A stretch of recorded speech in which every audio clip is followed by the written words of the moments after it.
What is up, my people? It is your homeboy Roth here. So today I will be reacting to Linkaras' History of Power Rangers Ninja Storm Part 1 video. So let's do this. Let's shoot.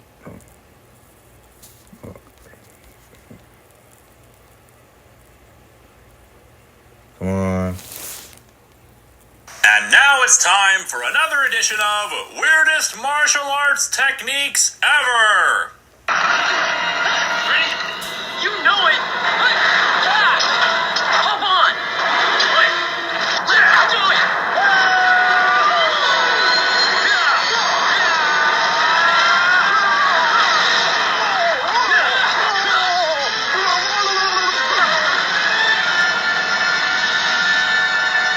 Welcome, my friends, to Power Rangers Ninja Storm.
Let's get some questions out of the way first. Yes, so far I'm enjoying Power Rangers Samurai. And yes, we will be updating the theme song to History of Power Rangers. It's just I'm waiting for the 6th Ranger to appear before we do so. And yes, I have borne witness to the awesome Super Sentai scene from Gokaiger, in which all of the previous Sentai teams go into a huge, massive battle. You can find it on YouTube if you haven't seen it yourself. Once again, it's time for us to explore the land of things that could have been but weren't. As I stated at the end of the last video, Disney planned to end Power Rangers and just show reruns for syndication, like many of the shows it had acquired from Saban. However, it was suggested that if production was moved to New Zealand, it would save money while still allowing for the show to continue, at least for another season. Amit Bhawmik, one of the story writers and editors on Wild Force, planned what many could consider to be the height of fanfiction style, and yet still incredibly awesome ideas for Ninja Storm. Oh, and speaking of fanfiction, Amit Bhawmik was one of the people behind Scorpion Rain, that fan film / hoax that I talked about during the Turbo review. And he's also the writer of Forever Red. That was all I had planned to say on the subject, and when the videos are already very long, mentioning that fact really wasn't necessary for the 10 minutes I talked about Forever Red. That was all I was going to say concerning Scorpion Rain, other than Amit saying that in his mind, Scorpion Rain was in canon while writing Forever Red. My opinion on its non-canonicity has not changed, nor will it ever. Anyway, his plan has been dubbed the Hexagon. Essentially, Tommy would return as the head of a Power Rangers Academy, featuring a few other veteran Rangers from across the franchise. Kind of a That actually sounds kind of awesome.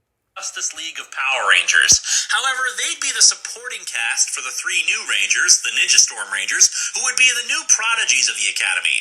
The Phantom Ranger, not liking the idea of uniting all the Ranger teams together for some dumb reason, would fight Tommy on this, leading to a kind of Power Rangers civil war that would end on kind of a depressing note. Given some of the plot elements for Ninja Storm, that might have worked, but I'm reluctant to say it's a good idea. From a budget perspective, it would mean tons of guest stars flown into New Zealand and having to stay there during the several months spent filming, plus Hurricaneger, the Sentai Ninja Storm is adapted from, did not have about 10 other sets of teams running around. That means that if the other Rangers were going to be hanging around in and morphing, it would mean a ton of original footage and less Sentai footage, which is a no-no when you're trying to make a Power Rangers show on a tighter budget. To make matters worse, after it was presumed that the show was being canceled, a good chunk of the remaining props and costumes were either destroyed or auctioned off. A lot was saved after the show was renewed, but they still lost a considerable amount of material. So a lot of older material would have had to be made from scratch again. But like I said, from a story perspective, it would have been pretty damn neat. This series gives us Rangers early on who are at odds with the others, which could be adapted into Rangers working for the Phantom Ranger, and Tommy would become the Green Ranger again, along with a nice big gold shield, bringing us full circle. But yeah, realistically, that just wouldn't work for the show. It's a popular misconception that this season was supposed to be completely free of continuity. Former writers Ann Austin and Doug Sloan were returning to the show as the producers, and several comments they made when the series was being promoted led people to this conclusion, along with a few lines of dialogue from the first episode. They were quoted as saying things like, "It's a new beginning," and "Power Rangers lost its luster after we left." The two never actively considered any previous series out of continuity, though, nor did they ever intend it to be a series where Power Rangers had never happened before. Mind you, the dialogue in the first episode doesn't help, but people often need to give first episodes a little more leeway, since ideas and concepts developed for a first episode are often discarded by the end of the series. There's no team-up episode with the Wild Force Rangers, severely disappointing for me, since after what happened in the finale last time made me want to see them reclaim their jackets and morphers, but this was due to cost and union reasons. Admittedly, with this season, it's easier to claim that there are no previous Ranger teams if you're really going for an entirely original universe than, say, having the Teenage Mutant Ninja Turtles say it. And no, there was nothing said in that episode to suggest that they're from an alternate universe themselves or something. Everything in the episode indicated that they were in the same universe. However, as we'll see next season, Ninja Storm is most definitely a part of the same universe. Which makes one character saying that they knew that Power Rangers were real something really bizarre. This is not something that people can just ignore. The Power Rangers have been active, known public figures. Lots of buildings have been destroyed. There was a freaking alien invasion! You can't ignore this and say this didn't happen or that no one knew about it. Look at it! Widespread death and destruction. Yeah, I agree with Linkara. This makes no sense. Why is it that in some of the Power Ranger shows, some people don't even know who the Power Rangers are? And in Power Rangers RPM, it made sense because the Rangers were from a different dimension, and there weren't any real Rangers until the RPM Rangers came along. So it at least made sense why in that universe some people did not know who the Power Rangers were. And in Power Rangers Dino Charge, the Dino Charge Rangers were also from a different dimension. They landed! They made the announcements! The Power Rangers saved the day! But we're getting off track. This is also the first season filmed in New Zealand for cost-saving measures.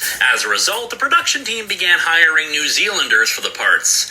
Sometimes it works, other times they try to hide their accents and it sounds really, really silly. Ironically, because of the violence of the show, Power Rangers is banned from airing in New Zealand. It's a funny old world, isn't it? The season begins with Prelude to a Storm, with a narration that gives away the entire plot. Deep in the mountains, secret ninja academies train our future protectors. Ancient scrolls told of 3 who would be chosen above the others. 3 who would become. What's annoying about this is that it plays at the beginning of every episode, even when the amount of Rangers expands. Still, I can sleep comfortably in my bed knowing ninjas watch over me. The theme song, it's hard to say how I feel about it. I never really liked it all that much when I was watching the show, but afterwards I started singing it to myself and listening to it again. The one weird thing about it, though, is that the first time I heard it, I heard a different song. Power Rangers, young ninjas, so let's go!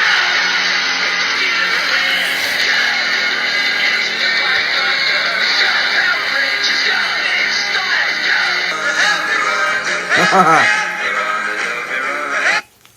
The Ninja Storm theme song is so awesome.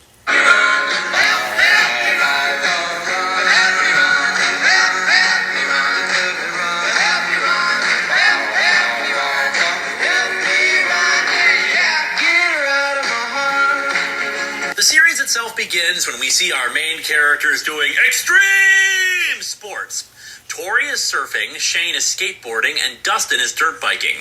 I should note that this is also the first series to feature only 3 main rangers to start with, so we're getting something different for this one. The 3 are also already friends and are attendants of the aforementioned Ninja Academy. Then they decide to talk about how Tori is always the reliable one, whereas they are always late. And how do they describe it? Look, in any group, there are different kinds of people. Totally true, yeah. Think about, like the Power Rangers. Power Rangers? You've got to be joking. No, okay, there's always like the mellow, like reflective dude. Then there's the risk taker, the adrenaline guy. That would, of course, be me. Oh, yeah, right. And you, Tori, you're the logical one. You guys have to lay off the comic books. Seriously. Ha! Irony. They reach the Ninja Academy by walking through a forest Yeah, that's actually kind of funny. before getting knocked down by other ninjas and throwing off their clothes. So they were just wearing those heavy black outfits behind their normal clothes? And ninjas can run on water, because ninjas are magic. Yeah, the 3 summarily get their asses kicked despite their Naruto ninja powers. By the way, anyone else seeing the color-coded academy and thinking Slifer red, Obelisk blue, Ra yellow? The 3 are met by the shape-shifting sensei Kanoi Watanabe, who says that the lesson is over. Wait, that was it? Maybe you want to teach them something instead of just throwing ninjas at them. I am very disappointed. I will expect a visit from you, so that we may discuss your lack of commitment to your ninja training. Hey, they got halfway completed. It's better than most people could do. The 3 enter a portal to the Wind Ninja Academy. Ninja rap.